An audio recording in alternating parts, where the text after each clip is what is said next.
Hello students, बच्चों circle chapter का ये लास्ट क्वेश्चन देख लेते हैं। एग्जाम्पल नंबर 11 है ये। तो यहाँ पे बच्चों ये मोस्ट इम्पॉर्टेंट क्वेश्चन है। इसमें क्या है बेटा कि एक राइट एंगल ट्रायंगल ABC है और इसकी साइड्स गिवन है A, B और C। A पॉइंट के सामने की side small a, B point के सामने की साइड स्मॉल b और C पॉइंट के सामने की साइड स्मॉल c लेंथ की है।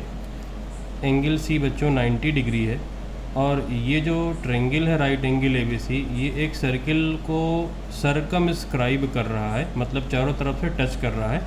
और यहाँ पे बच्चों सर्किल की जो रेडियस है वो स्मॉल r है और सेंटर O है।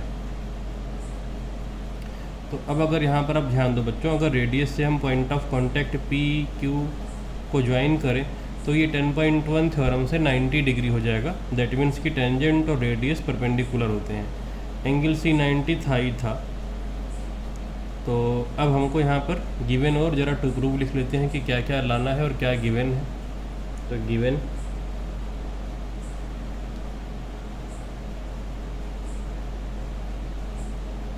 Right angle triangle ABC right angle at C, that is की C equal to 90,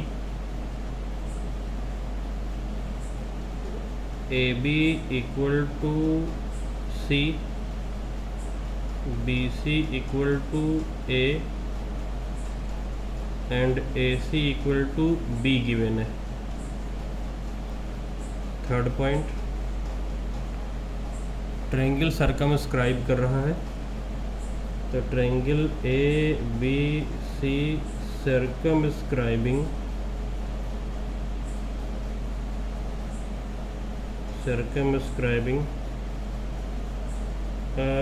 circle C, centre O, radius R, इसको ये सरकमस्क्राइब कर रहा है। सरकमस्क्राइब मतलब बाहर की तरफ से टच कर रहा है चारों तरफ। To prove, first part R लाना है बच्चों हमको A plus B minus C upon 2। Second R लाना है S माइनस C। S क्या है? सेमी पेरीमीटर, जो हमने हीरोन्स फार्मूला में क्लास 9th में पढ़ा था। A plus B plus C by 2 semi perimeter है ये। अब देखते हैं बच्चों यहाँ पे हम proof.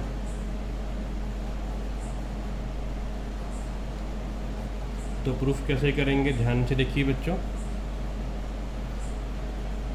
In quad OPCQ angle C equal to 90 given है।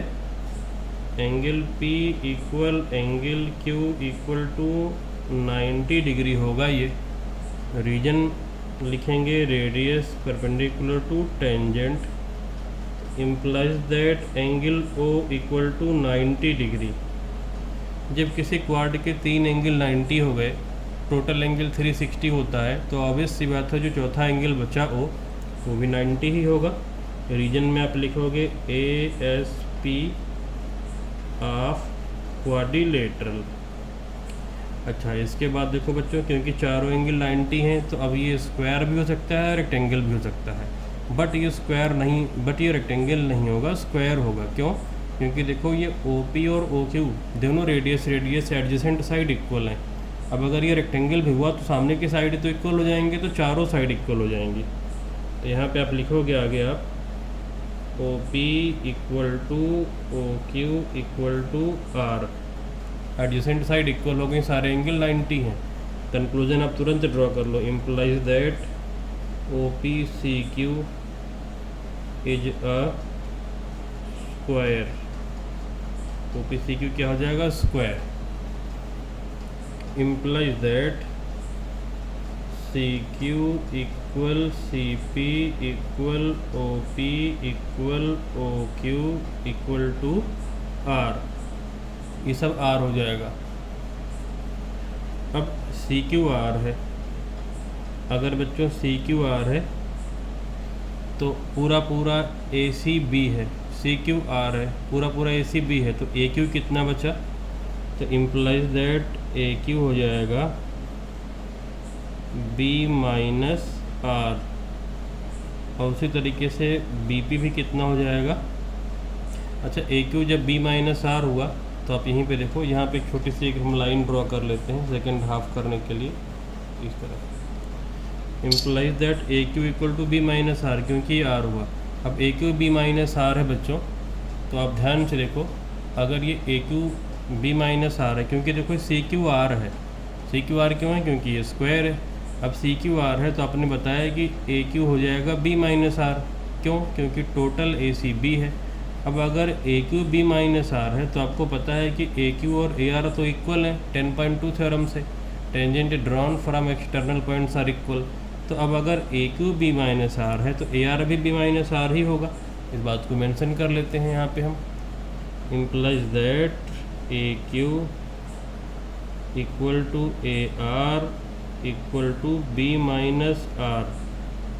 रीजन में हमने क्या मेंशन कर दिया, 10.2 का स्टेटमेंट आपको यहाँ पे लिखना होगा। अच्छा, अब जैसे बेटा ये A Q B minus are आया, आपको पता है यहाँ पर देखो सी पी भी आर है, पूरा पूरा बी सी ए है, तो ये बी पी कितना हो जाएगा, तो इम्प्लाइज दैट बी पी हो जाएगा ए माइनस आर।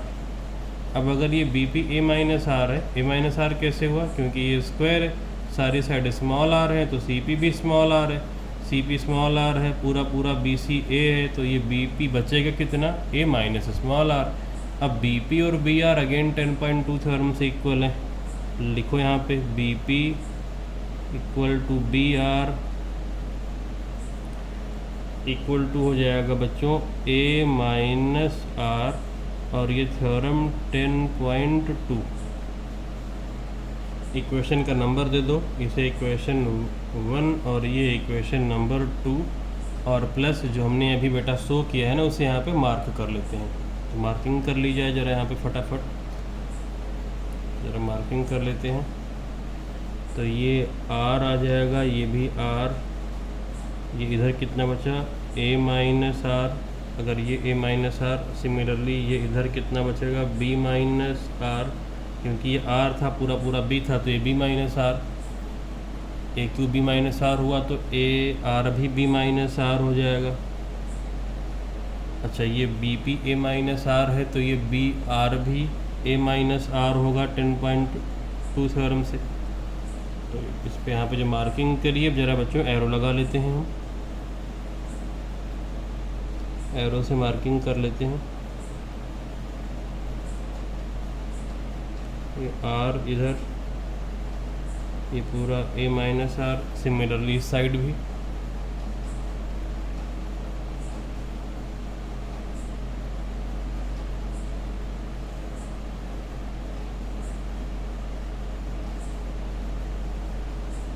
सेम तरीके से बच्चों इधर भी मार्किंग कर ली जाए।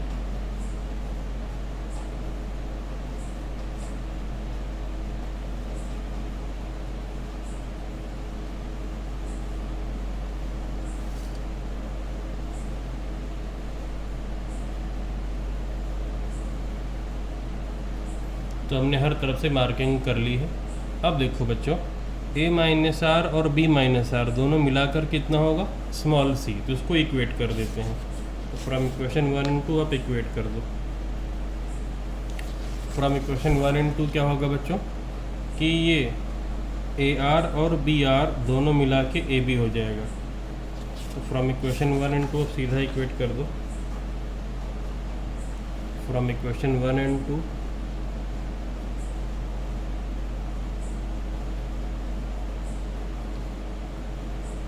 1 and 2, a minus R plus B minus R equal to C. तो a plus B, C left में ले लिया, और माइनस आर 2r राइट में गया, तो implies that r equal to आ जाएगा बच्चों a plus B minus C upon 2। तो ये फर्स्ट पार्ट यहाँ पर हमारा प्रूफ हो जाता है, और यहाँ पे आप मेंशन कर लो कि ये हमने फर्स्ट पार्ट प्रूफ किया है।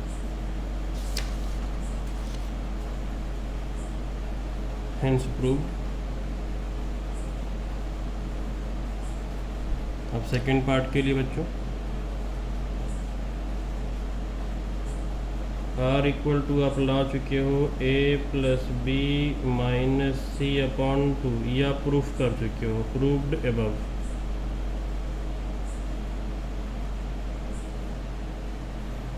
अब यहाँ पर आप इसे ऐसे लिख सकते हो बच्चों, R equal to A plus B plus C minus 2c upon 2। क्या a plus B minus C upon 2 को इस तरीके से लिखा जा सकता है?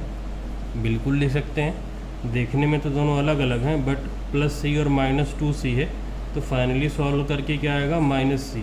तो हमने किया क्या बच्चों, हमने ऊपर न्यूमरेटर में c को ऐड करा और c को ही माइनस कर दिया।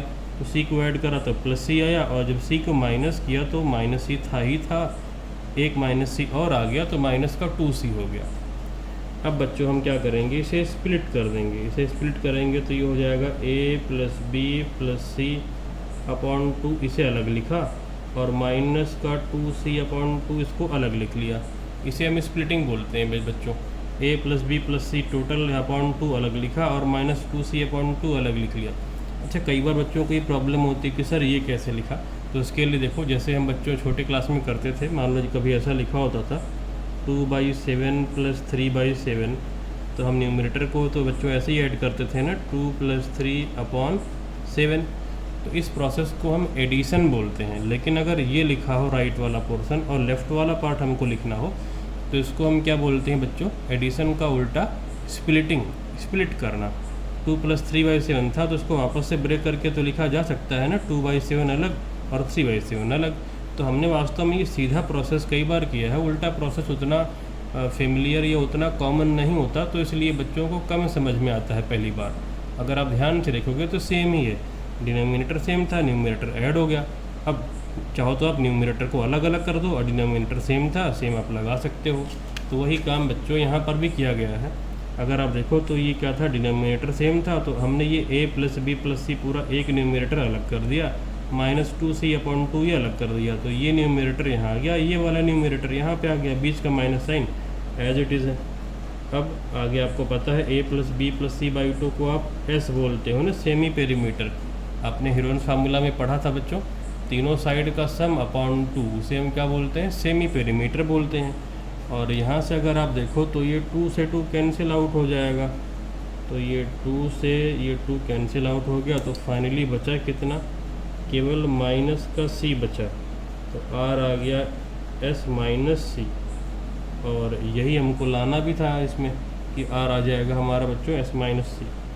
तो हेंस प्रूफ। तो सेकंड पार्ट भी बच्चों आसानी से प्रूफ हो गया। तो सर्किल चैप्टर में बच्चों इतना ही, इसके बाद देखेंगे नेक्स्ट क्लास में।